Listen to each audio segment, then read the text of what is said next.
Happy Thursday! If you were looking for Barbara Streisand's Yentl outtakes, you're in the wrong place. This morning, Brian tries to hold it in. Which Muppet was arrested for grand larceny? And let's find out on the Morning Laugh. Bring that.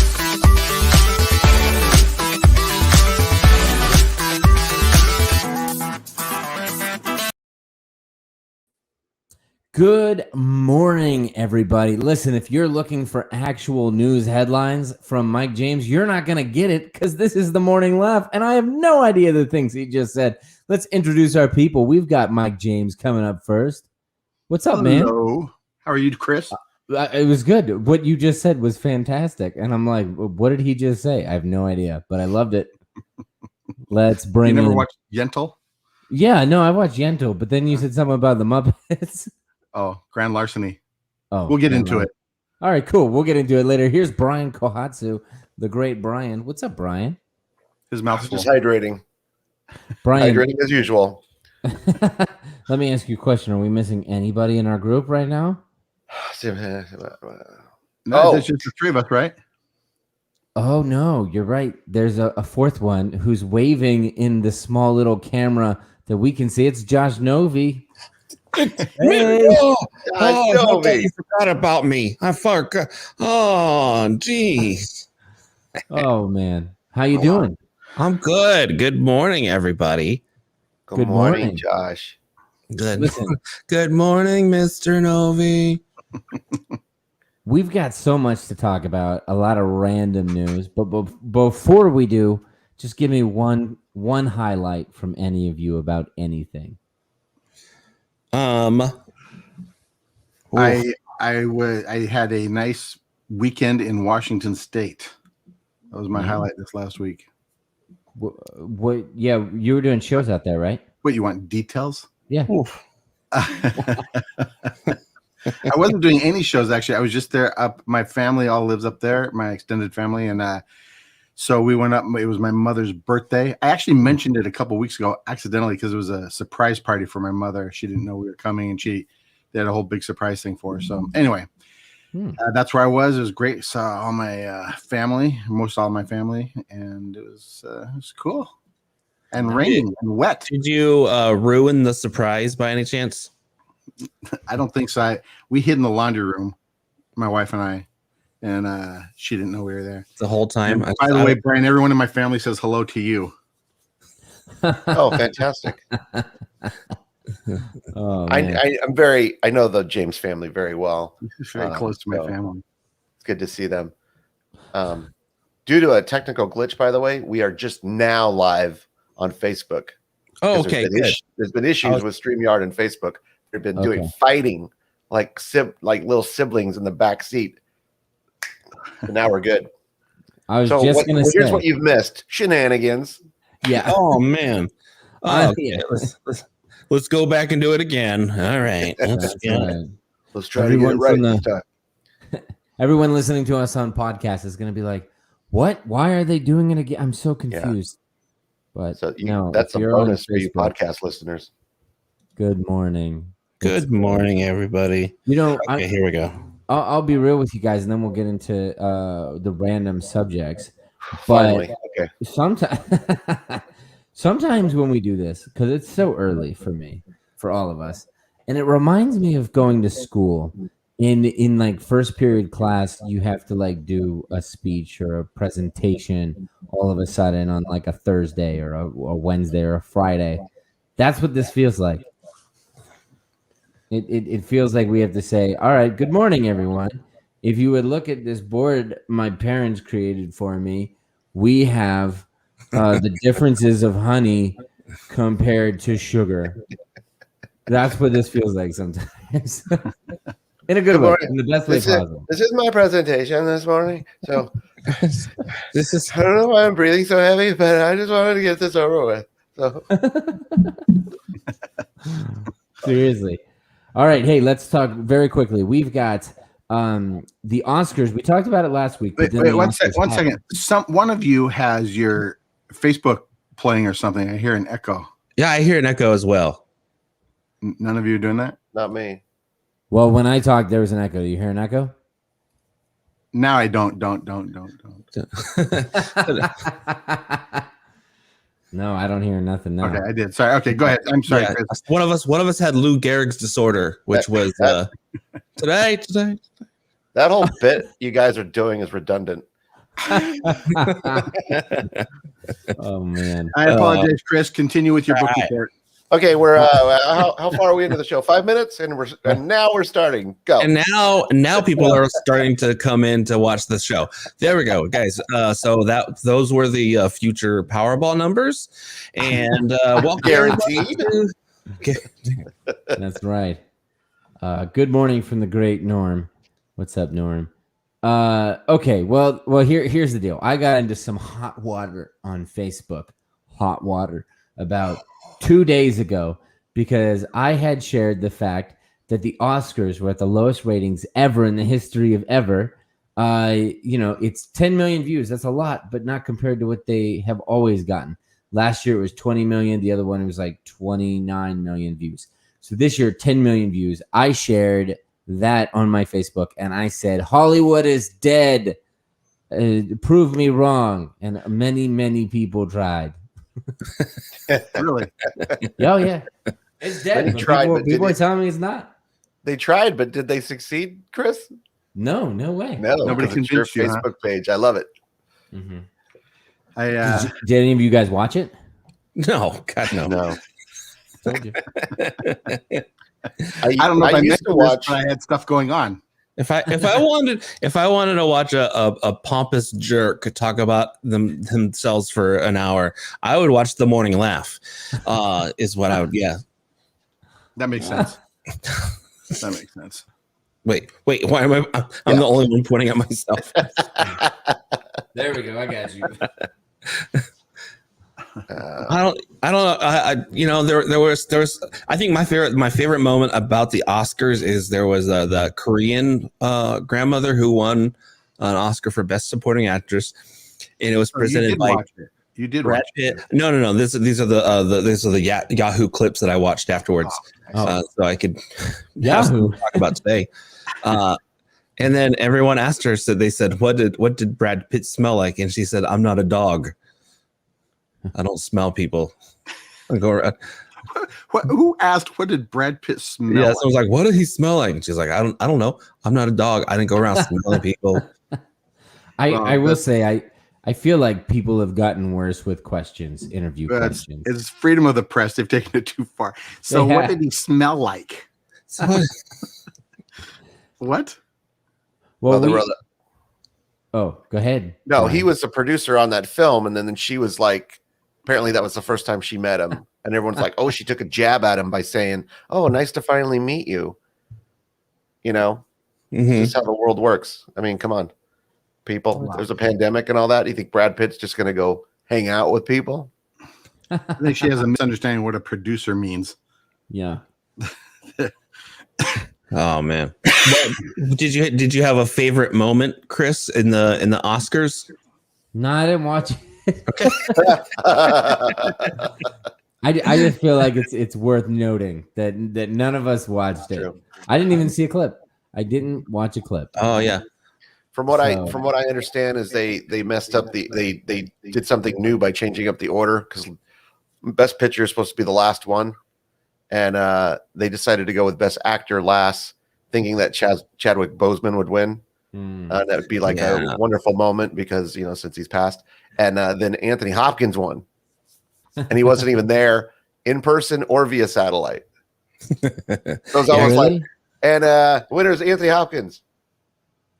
All right, roll credits, and then they just walked off. It was weird. Yeah, there was the at the end there was the the trombone from The Price is Right. Wah wah wah wah. That's how it ended. Plus, didn't they broadcast it from the train station this year? It wasn't at the Kodak Theater. It was actually in the subway station. Somewhere weird. Yeah, it was wide, and they could practice social distancing. What? New York City, I read today, is the mayor there said they plan on complete 100% full opening by July 1st. Wow. Everything. That's crazy. So just in time for 4th of July. Yeah. You heard it here. If you want to go set fireworks, no, that's probably not the place to go. Don't do that, guys. Yeah. Well, since we're still talking about random things, there is a classic movie, Citizen Kane. Anybody see it? Seen it. I've seen it. Yes. You seen it? Have you seen it, Josh? I've only seen Yahoo clips of it. That's the one with the Chinese grandmother or the Korean grandmother who's Yeah. Well, so they talk about Rosebud, which is what Brad Pitt smells like. well, I said well, but I was drinking my coffee. This is great, by the way. Citizen Kane, classic movie. It has had 100% Rotten Tomatoes review, meaning it's like one of the greatest films. The only other movie to have 100%, well, maybe there's a couple others, but Paddington 2 has 100%. Have you ever seen Paddington 2 or Yahoo Clips? Yeah. Of course, controversial movie about. I've never even heard of Paddington 2. So it's about like a bear. It's like animated but half real. And I will say I watched it and it's pretty worthy of 100%. It was fantastic. We're talking about Paddington 2 though. I'm talking about Paddington 2. So this is about much like Godfather 2, it was better than the original. Yeah, apparently. I mean, wait a second. So there's a movie about the Paddington bear toy. Absolutely, with Nicole Kidman, and they're fantastic. And this is a sequel. Yeah, and it is the only other movie that garners 100% favorable rating. Other than I guess there's a couple other ones. There's like Toy Story, Terminator, and some other ones that are like 100%. But I will listen. Paddington is fantastic. It is worth like noting. Marmalade. This is the movie for you. Okay, so you have seen it then. Of course, I've seen it. I'm not going to watch Citizen Kane, but I'll watch Paddington 2. No, Paddington 2. I just highly recommend it if you're watching. I watched it randomly because it was like 100% tomatoes. How is it 100%? I watched it and then I went, wow. So on Rotten Tomatoes, 100% tomatoes is good. That is good. That's fresh. 100% fresh. Fresh. I mean, like that's the freshest tomato you'll ever have, my friend. Because the whole idea of that website initially, as I recall, was, oh, these are bad movies, ones that you would throw tomatoes at if it was live theater. Yeah. No, it was more for just to let you know if something was a bad movie. Yeah. And it actually started out as an open sourced critic type thing, so that the normal people could do it. But then of course they went all you know. I think Josh meant open wound. Open wound. It's a lot of they opened a lot of wounds. Yeah, I guess technically you can still leave reviews, but they have been accused of being paid by several big movie studios to keep it at 100 or 90% on opening weekend, and then they let everybody else's reviews come in and make it honest. So that's pretty. I mean, they've lost some trust, I think, in a lot of movie nerds. Well, they lost my trust entirely. I'm not going to watch them. No, but you can't watch them, Mike. You can't watch Rotten Tomatoes. Oh, it's not like a review show? No. It's like you should look it up on Yahoo. Mike just tuned into the website. I don't even get what's the story here. Well, so one of the movies, Citizen Kane, classic black and white movie, it has been 100% until an 80-year-old review was unearthed about Citizen Kane, and now it is no longer 100. Right. And then, like, I'm pretty sure I read the review, and I don't think it was that bad. I don't think the guy was like, "This is a terrible movie." He was just like, "I don't understand this movie." Yeah, it says get it? Citizen Kane presents presents an almost cynical dissection of a complete egotist. I only know it gives one the creeps, and then I kept wishing they'd let a little sunshine in. Yeah. It made the Great Depression look like a good depression. Yeah. That's how I imagine them like saying it. Citizen Kane, like a typewriter. Citizen Kane, the creeps. If one were to to be. Anyways, all right, I lost it. I was doing a bit, lost the bit. Sorry, I loved it. It was a great bit. Citizen Kane, a classic film, and then an 80-year-old review comes back, haunts it, nips it in the butt. I'm sure Orson Welles is rolling over in his grave because of Rotten Tomatoes. Have you guys ever? Nobody's seen it except me? No, we've seen it. I've seen it. I've seen it. You know what? I've seen The Morning Laugh, and I'm pretty sure we're gonna get it. I love that it took you a minute to find that.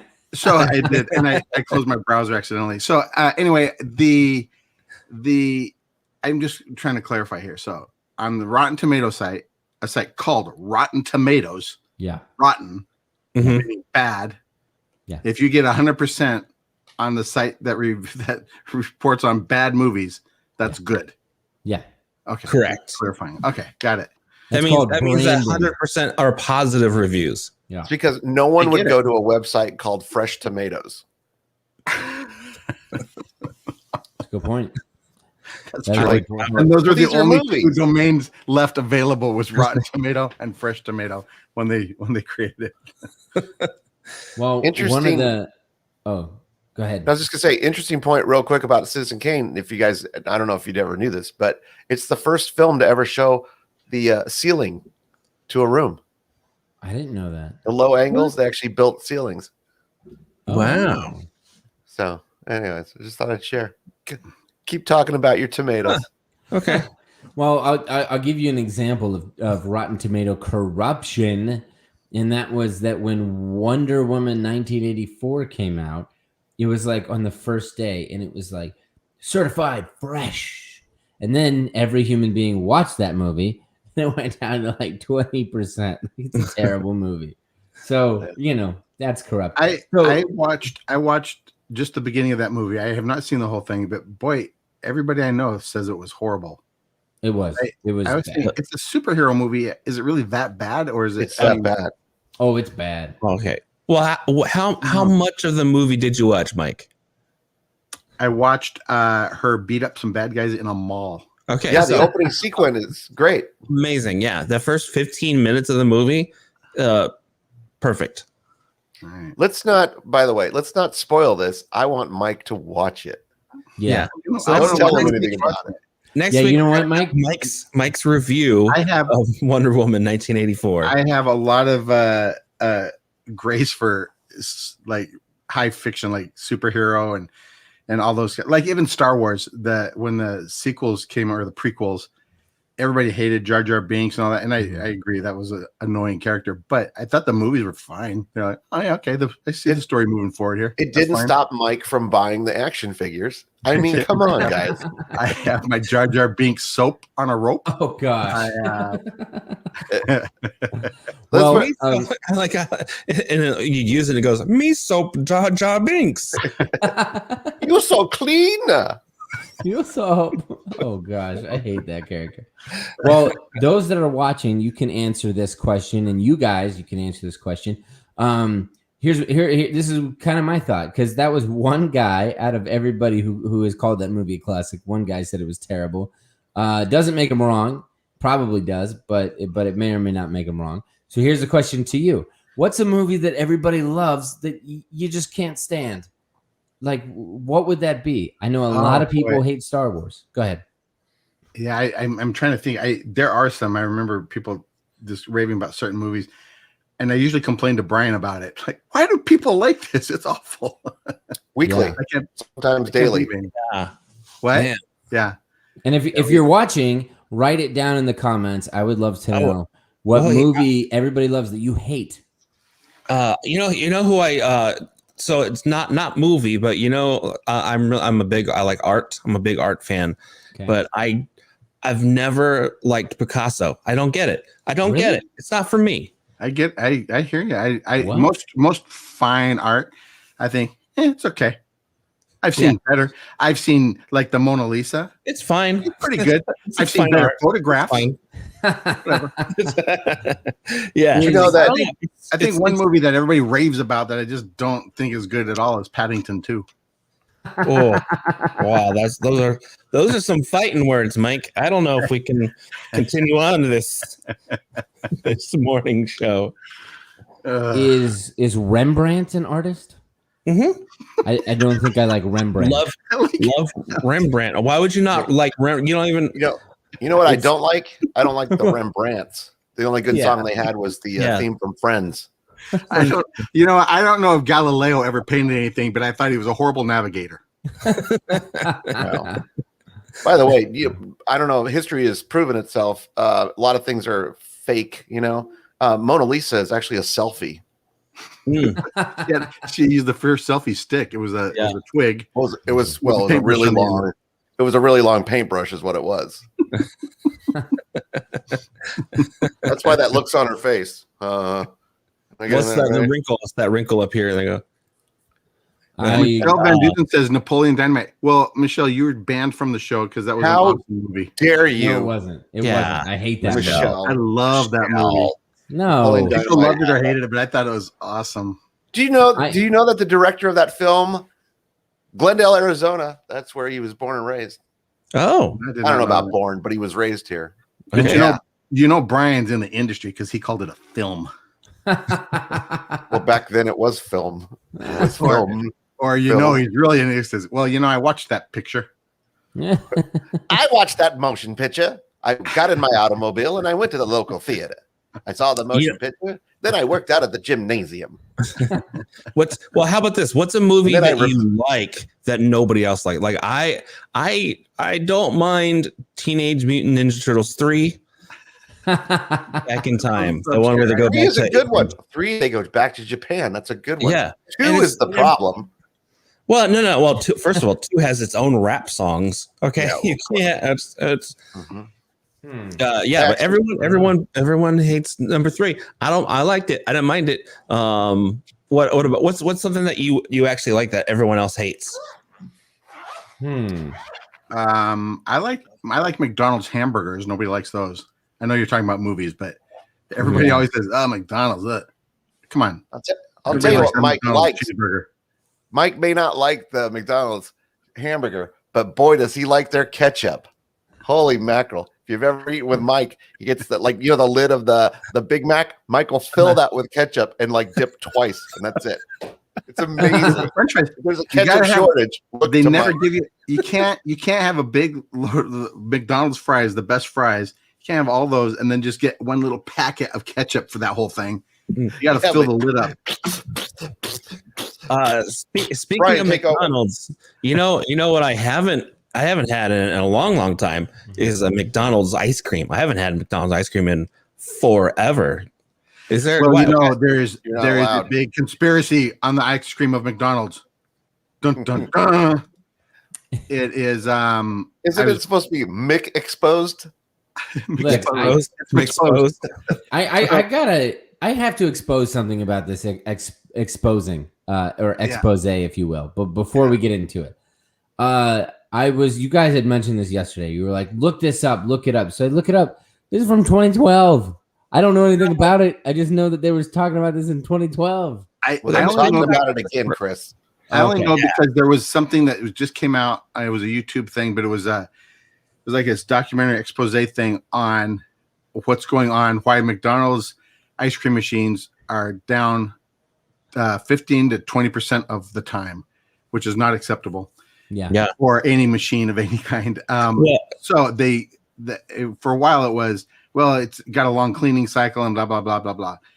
But the reality apparently is the same company provides machines to Wendy's and Burger King and everybody else, and they don't have that problem. Mm-hmm. And the reason is because McDonald's went into a contract agreement with Taylor ice cream machines or whatever it is, and it's a ironclad contract, and so they make so much money on their maintenance that they ensure that the machine goes down quite frequently. Wow. There's look it up, and I don't know. There's actually a documentary. There is a documentary on it. Yeah, I watched it, and I was like, "Wow, that's doesn't surprise me." And liar, you watched clips on Hulu. Hulu? I was watching Yahoo clips about McDonald's ice cream, and they said Citizen Kane was not good, and I was I'm revealing the Josh Novey expose. It's a hoax. He doesn't watch movies. He only watches Hulu clips. So is this true then? How do they figure that out? I believe it's true. Although I think it's been resolved, or they're renegotiating things because it's been exposed. Oh, really? Well, I would encourage everybody. I encourage everybody at 10:30 to go try to buy ice cream. Yeah. I was actually, believe it or not, I was at McDonald's yesterday. Believe it or not, I know you can't hold your disbelief, okay? And that the person in front of me actually wanted ice cream, and then they said they said it was down, and then I was like, you should watch the documentary. You should. There is a website called McBroken, and it is dedicated to 100% showing you a map of where the ice cream machines are in operation versus not in operation. Yeah. What? Yeah, go to it. It's a live map, McBroken.com, and it shows you in your area. Here's all the ice cream machines that are down. Ba-da-ba-ba-ba. Conspiracy. Yeah. That's funny. Wow. I had never known that. You guys have cultured me. I appreciate it. It is one of those things where, that I've been told more times than enough. No, I'm sorry, the machine's down. Really? Well, I'm going to Wendy's because she loves me. Because their Frosty machine's never been down. Frosty always works. In my lifetime, and I'm an old guy, Frosty machine has never been down. Never once. Well, there is also a website where it's called Broken Wendy's, and liar. There's a list, but it never pops up. It's always just there's nothing there. Go. Yeah, right. And actually, it's Broken Wendy's is a two-parter. That's the first part. Then the other part is just like a girl that's crying because she's just broken inside. It's kind of sad. When Dave Thomas created Wendy's, he promised us one thing: Frosties. That's the last thing he said before he died. In my documentary, Citizen Wendy, it's explained how it's never gone down. I'm looking that up on Rotten Tomatoes and I don't see it, Brian. There's some 80-year-old man though who's like telling me I don't like it, and then now I'm not gonna get 100% of Rotten Tomatoes now. I was gonna say Wendy's has a big, everybody loves Wendy's. That's one thing that I think is terrible. I don't like Wendy's. Don't like them. Can't stand them. Really? You have a severe, like a real hatred for Wendy's. Wow. Is it the burgers are square? I was going to introduce our next sponsor, Wendy's Restaurants, but it turns out that I'm getting a note here that they don't want to work with us anymore. Anyway, so we were almost billionaires, and now we're not. So thanks, Chris. Thanks, Chris. You guys need to tell me. We got that Schlotsky's money coming in. We're being sponsored by Radio Shack next. Hey, Radio Shack's back. Okay. We should find the most obscure place that people know of that's clearly out of business. Blockbuster Video. The one Blockbuster, yeah. Hey, that's another great documentary, by the way. Go look up on I don't know if it's on where it's at, but Blockbuster, The Last Blockbuster is the name of it. Yeah. It's kind of cool. It is the last. I think it's in Canada. I think, or Alaska, Canada or Alaska. Oh, Alaska. I think you're right. Alaska. Alaska. I thought it was Oregon. It might be Oregon. Could be Washington. So at the beginning of the documentary, there's a few of them that they're highlighting, but only one survives by the end of the documentary. Yeah, and I believe it's still open. I think I believe it's Alaska because they don't have good. They still don't have a good cell service in a lot of areas, and so they still use. Bend, Oregon. Oh, you're right. Oh, yeah, that sounds right. I love that that actually like Bend, Oregon. So, do you guys know anything about this story about the dude that's wearing a bear costume running all the way to San Francisco from like New York or something or other? No. I do want to know more. I want to know. It's on Yahoo News, luckily.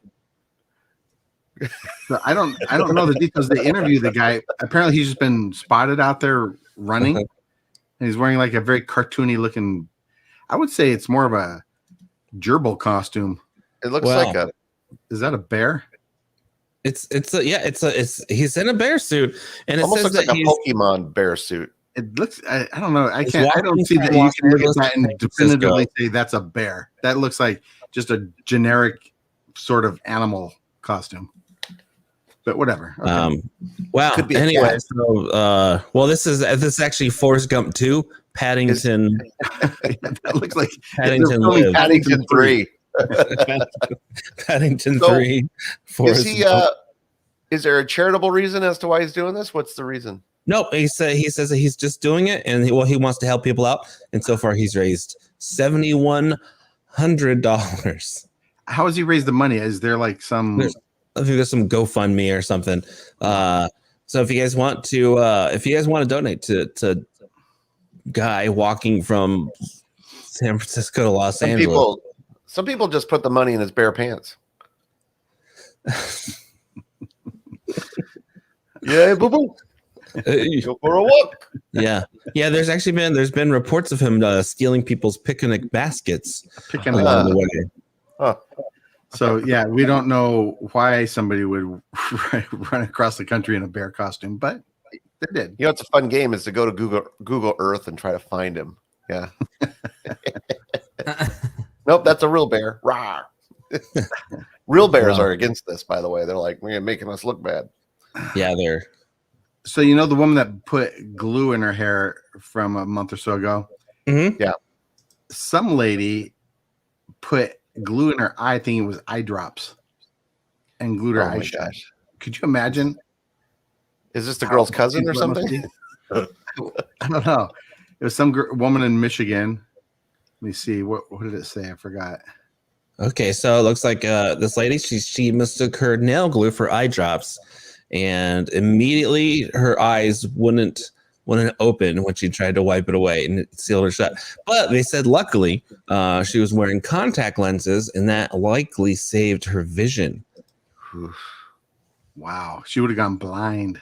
Yeah, can you imagine that? Can you? There is a documentary on her called Eyes Wide Shut 2. And I feel like that's one of those things I feel like, wow, what an idiot. And then deep in my mind, I know I can see myself doing that. Yeah. That's like a fear of mine is my fear is, this is going to sound really horrible, but my fear is grabbing a razor by accident and putting toothpaste on it. Oh, dude, I was going to say, so you guys, I don't know if you guys do this, but next to my toothbrush, I have a little thing. It's called a tongue scraper. So I brush my teeth and I use this on my tongue. You're supposed to brush your tongue. Well, there's a tool just for that part of it.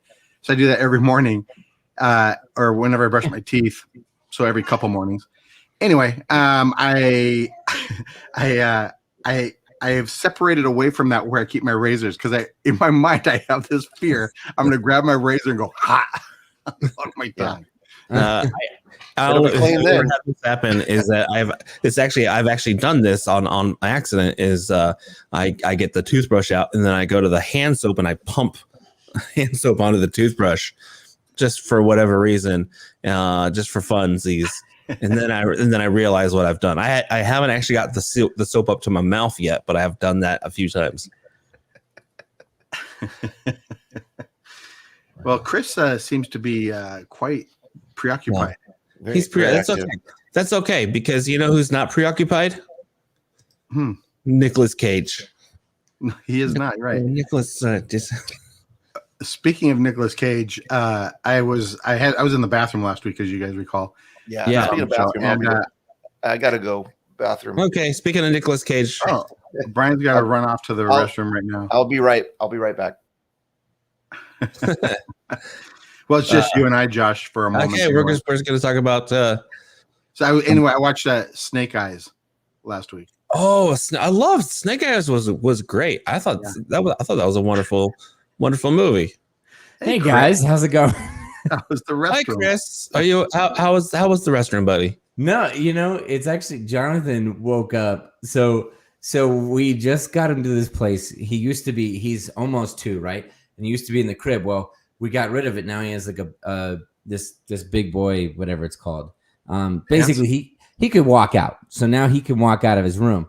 So what just happened was a few minutes ago, he walked out and he just stared at me with like a smile and was just like, what are you doing? What's going on? And so I was like, oh boy. So I had to make him breakfast. And now he's you might hear him from time to time. That's fine. Yeah, I have the same problem with my 15-year-old. They can get out there. Yeah, he can get Well, that is the beauty of broadcasting from home, ladies and gentlemen. That's true. You would never get this on another show, you know. Brian had to use the restroom while you were gone, so he's had to go. Cool. Hopefully, he comes back soon. Yeah, this is the show, guys. This is our new show called "Everyone Randomly Disappears for a Moment." I agree. That's a good episode title. So that definitely needs to be the title of the podcast. Oh no, Josh is gone too. Yeah. Well, I don't know what happened there, guys. So Nick Cage has a new movie coming out. It's called The Unbearable Weight of Massive Talent, and Nicolas Cage plays Nicolas Cage. That is correct. I'm so excited about this movie. What he did with John Travolta was phenomenal. But what is he going to do with Nicolas Cage? Yeah, what cutie? I mean, he's going to have to prepare for that role. Wow. Yeah. Are you guys hearing random stuff? Nope. Oh, okay. Just me. You're just going insane, buddy. Yeah. All right. Listen, what do we have a game to play or anything? Yes. So this week, Chris is in charge, and he's going to give us the generation game if he has it prepared. Yeah. Okay. Here we go. We'll just wait here for it. Okay, everybody. You can answer this. Here's the question. What is the best generation? Go. The Greatest Generation. That was a documentary with who did that one? It was like Tom Brokaw or somebody. I can't remember who did it. Actually, remember? I do. Yeah. With when they talked about the World War II.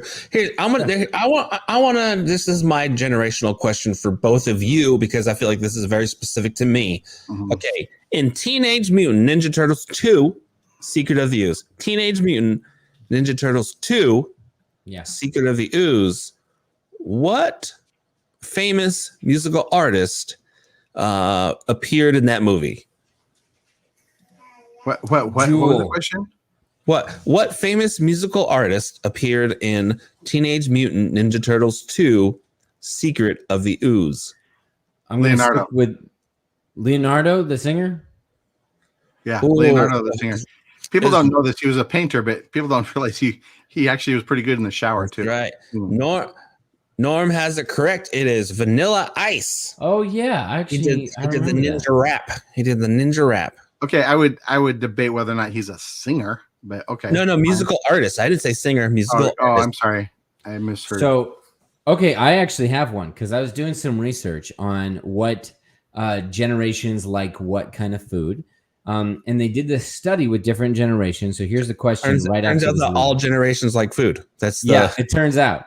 So millennials are considered to like more of the international foods. They like we're the weird fusion stuff. So we like to fuse like foods from all over the world. Mexican, Asian fusion. So basically, fusion food just basically means you like to pretend you're eating food from exotic places where you just basically Americanized them. Yeah. Pretty much. That's when they go somewhere and they go, oh, too spicy. That's what that's what fusion means. And then they take it and they take off the spices and all the salt. Right. Yes. So here's the question. Yes. What does Gen X love? What's their favorite type or style of food? I would say pizza. None of us are Gen X, or are you Gen X, Josh? No, I'm millennial. That's right. Okay. So none of us are Gen X. I would say fast food. You guys are not too far off, actually. Anybody else? Any other guesses? Okay, so Norm says Taco Bell. Yeah. That's his guess. That's very specific. I would say Generation X, they like ham sandwiches, but that Oscar Mayer ham with the little tiny cheese dots in the middle. That's their favorite. That's their favorite food. Yeah. Very, very specific and not at all true. Shrimp scampi, maybe? Do they? Shrimp scampi. Yeah. It is National Shrimp Scampi Day today, by the way. Yeah. Oh, Norm just brought up a good point. Taco Bell is fusion food, so that's not going to work. It's fusing. It's a fusing hamburger helper and what? No, it's fusing possible Mexican food with just really cheap ingredients, and that's I would debate whether or not there's any Mexican food at Taco Bell. Good point. That's a good point. Okay, this is what Gen X's love more than anything: comfort food. Their number one thing is comfort food. Yes, I would not have guessed that. Really? Comfort food? I mean, comfort food is like potatoes and roast beef and just macaroni and cheese, that kind of stuff, right? Well, yeah, stuff like that. So Gen X's were told to pick, from an array of everything, anything they could possibly get. And the top 3 foods that they got, actually, I don't remember the third one. Top 2 ones are bacon ranch cheeseburgers. Oh yeah, and chicken tenders. Those were the top 2 that Gen X's love more than anything. And those are considered comfort food. That's comfort food. Yeah. I mean, honestly, any food that makes you happy is comfort food at that point, right? Well, then wouldn't any food be comfort food? Yeah, any food is comfort food. No, those are both comfort food because I would put comfort food like Mike would, where it'd be like a pot roast and like mashed potatoes, or that's what I would consider comfort food. All right, I get it. So, Chris, we brushed over it, but it actually is National Shrimp Scampi Day. It is National Shrimp Scampi Day, which apparently Generation X hates. They are very against. That's comfort food. Yeah. Man, do you like? I do love a good shrimp scampi. I love a good shrimp scampi. What's I like shrimp in anything. Yeah. We had recently this shrimp pasta dish. My mom used to make it, but my wife now uses that recipe and makes it, and it's so good. So good. Anyway, my gosh, yeah. You know what else today is National Zipper Day, Josh. Oh, really? Yes, National Zipper Day. You thought they were gonna bypass Zipper Day again this year, but no, we're gonna recognize it. National Zipper Day, and I believe it's for any zipper on anything. Yeah, not just your fly. So here's a question for you. What on your zippers? It has initials on it. What do those initials stand for? I didn't know my zipper had initials on it. It sure does. Well, I would say it probably stands for up and down. I don't know. What do the initials stand for? Now I got to look it up again. You two Chris, are carrying the show today. Yeah, Chris, Josh claims there are initials on your zipper. There are. What do those initials stand for? On my zipper? It's YKK. There's initials that say YKK on the vast majority of all zippers in the world. Yentl knows kielbasa. Yentl knows kielbasa. I YKK. would almost agree with that. Okay. I would say Yakutsk, which is an old country. Mm-hmm. And not Yakutsk is not. What's the last letter? It's YKK are the 3 letters. Yakutsk is not. Not with a K. Not with the K. Yakutsk is not knowing anything. I think. Okay, go ahead. What is it, Josh? The name that YKK stands for Yoshida Kogyo Kabushi Kikaisha, which is the Japanese manufacturer that makes well over half of all of the zippers in the world. Really? Wow. Yeah. Wow, I did not know that. Are they? So next time you look at your zippers, just look down and be like, oh, look. So, all right. Yeah, Next time I look at my zipper. Norm has it right. This is I assume that he copy and pasted that answer because if he knew that right away, I would give him free merchandise is what I would do. Free zipper. Yeah, it's how I would give him a free zipper. Listen, Norm, I'm telling you right now, buddy. If you get that right, I'm putting here. Ready? Look down. You got a zipper. You're welcome. No, I would prefer it if you would ship him a zipper. Mm-hmm. It would look like a stalker, but it would be worth it. Like imagine mailing somebody a zipper. Just saying. What if you mailed them half a zipper? That would be powerful. Just like you mean like the top or bottom half, or the left or right half? Left or right, and then when you meet each other, like you have the middle part. Like a heart necklace that you wear, Yeah. I hear you. This is getting creepy. I remember going through a survival training thing, and at one point, one of the dudes said, "And you can take your zipper, pull it apart, tear it apart, and use half of it to cut a branch, and you just use it as a little saw to cut down a branch." Yeah. It does not work, by the way. Most zippers fall apart immediately. Mike knows because anytime he sees a branch, I take my pants off and try to cut it down. Yeah, I do that regularly. By the way, the amount of branch you could cut with a zipper, you could easily also snap with your fingers. So, I like this guy's like, listen, okay, so all you need to do is you have a zipper, right? All you gotta do, you gotta take a metal file, and you got a sharpened zipper. This was a desert survival training thing, and the guy also was. You guys are probably familiar with this. Most people that listen may not be, but there is a type of cactus they call a teddy bear cactus, or also called a jumping cholla. And from a distance, it looks soft and furry, but as you get closer, you realize, oh, those are very sharp, pointy spikes on there. But anyway, he said, if you're ever stuck in the desert and you're not prepared, what you do is you take one of these. By the way, you cannot touch these ever because they embed themselves in your skin quickly and they're very painful. So you take like a pair of tongs, you hold it and you burn it with a lighter, and it burns all those things off. And then you can open it up and there's moisture liquid in there so you can hydrate. My question, of course, is if I find myself unprepared in the desert with somehow having a pair of tongs and a lighter, I will do that. I was not prepared for the desert, but of course I have my tongs and lighter. Nobody goes anywhere without that.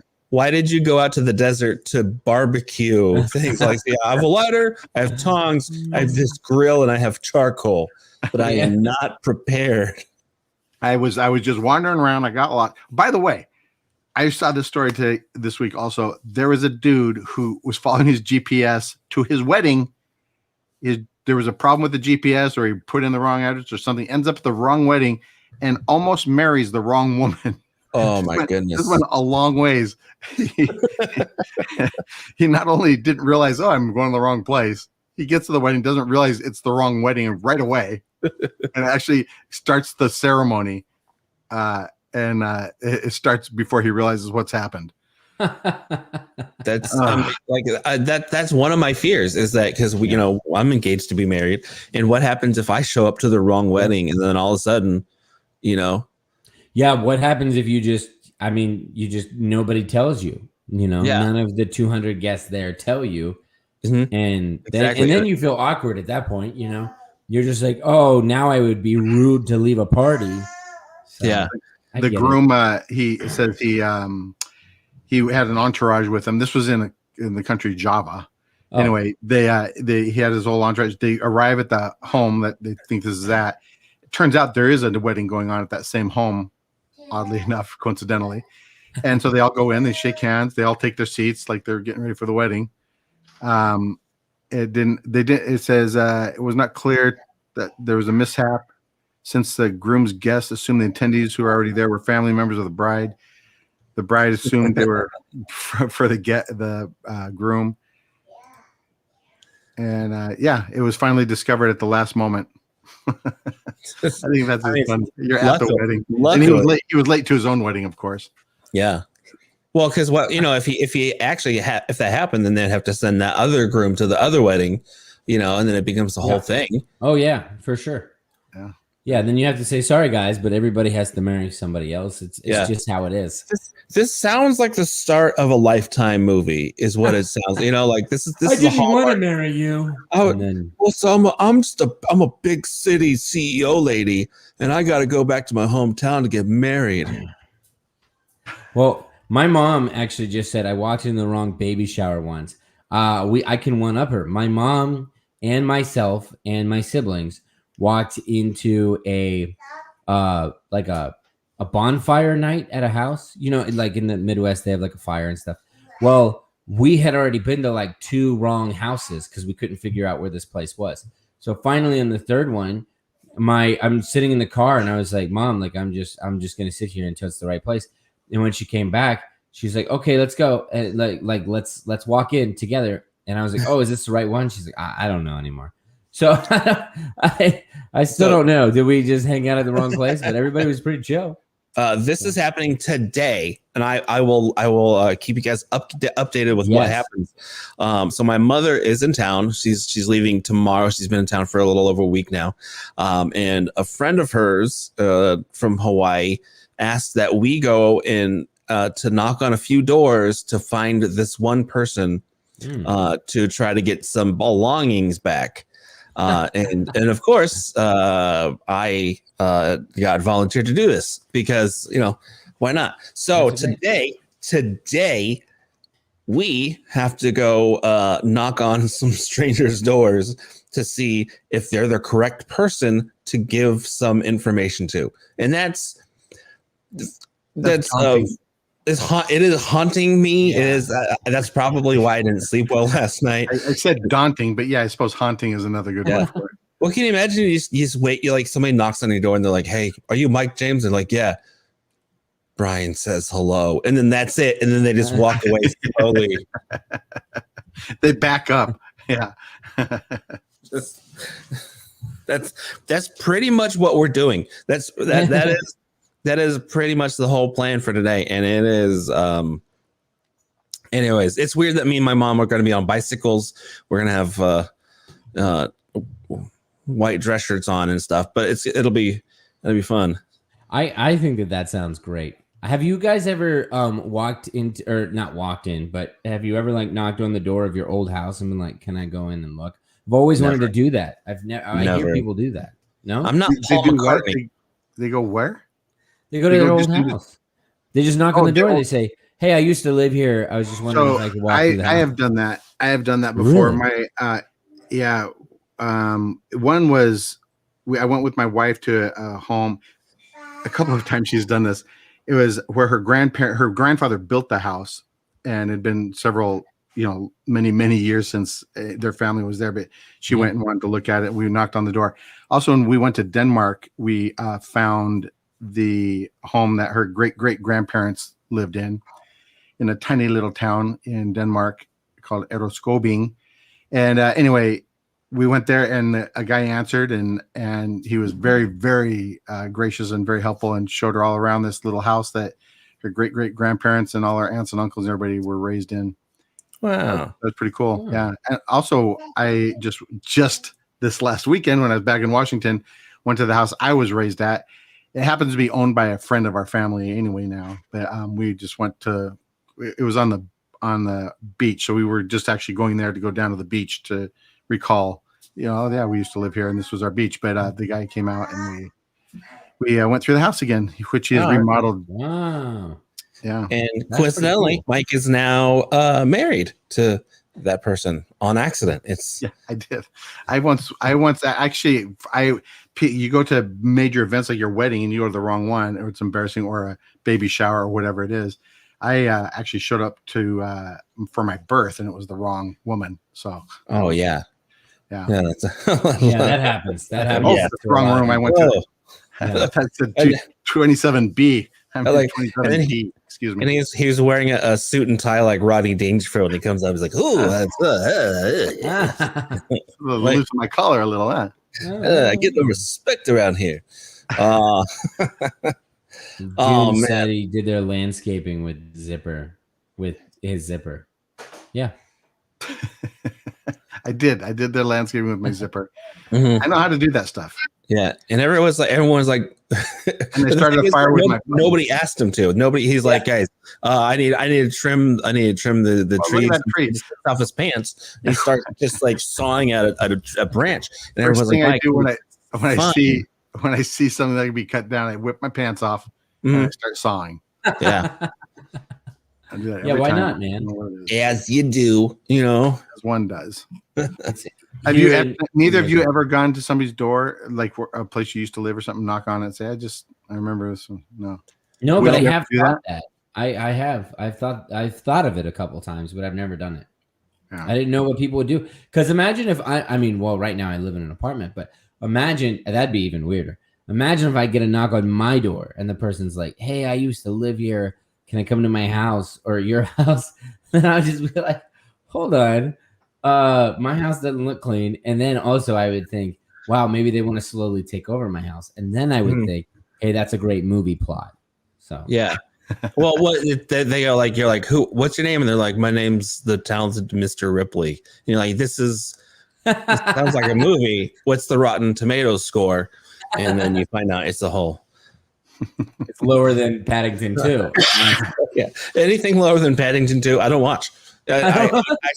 Paddington 2 is my standard. That's my standard of movie from now on. That's great. People say, hey, you got to watch this movie. It's so good. But is it Paddington 2? Yeah, they'd be like, hey, Paddington 2 good. John Wick. And I'd be like, cool. Does he eat marmalade? Which pretty much isn't that just orange jelly? It is orange jelly. I'm sure there's some difference. Somebody's going to correct us. But I was considered, it's just orange jelly. I had a show this past weekend, and there was this really nice lady who gave me jam. And I'll be honest with you, I don't know what jam goes on, but I'm gonna put something on it this morning because I really want jam. Toast. Yeah, jam goes on bread. What universe do you live in? Peanut butter and jelly. Sounds like you've never, like someone gave me this thing called jam, and I just don't know what to do with it. I have this peanut butter, I have this bread. And I just I've got jam. I don't know what I'm supposed to eat after the peanut butter sandwich. I don't know what I'm supposed to eat. So I eat the peanut butter sandwich and I take a spoonful of jam and I eat that. I jam that in my mouth. Oh no, listen, that's peanut butter and jelly, you guys. Jam and jelly are the same thing. So the only difference is jelly doesn't have the seeds in it. Agree to disagree, sir. Okay. I'm pretty sure jam looks different.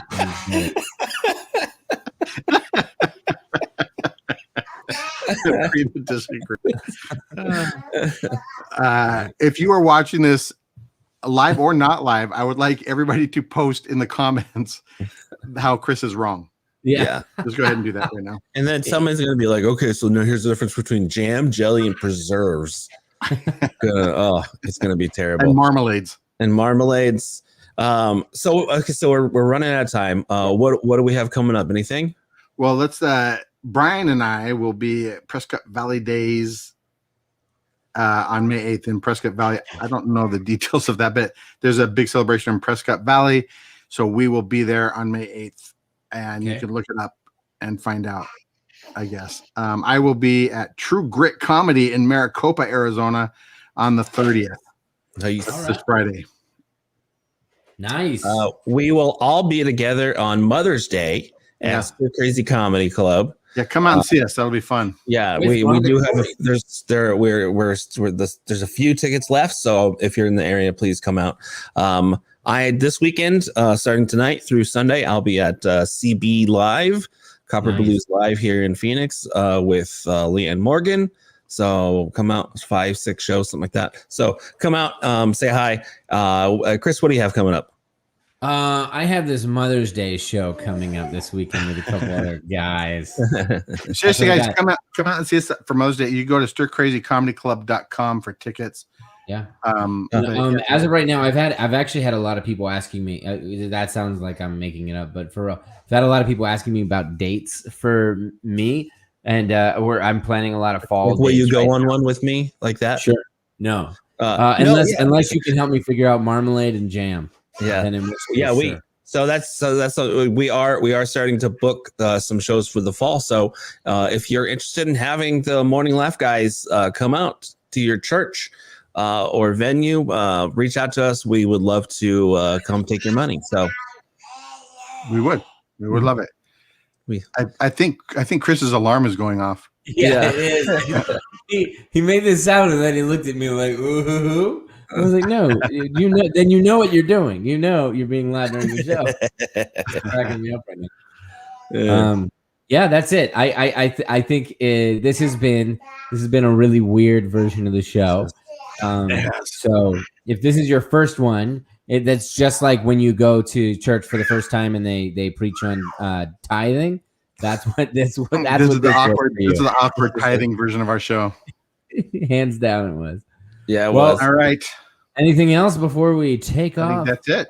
All right, make sure you share, subscribe, listen to us on podcast, comment, and we will see you next week on The Morning Laugh.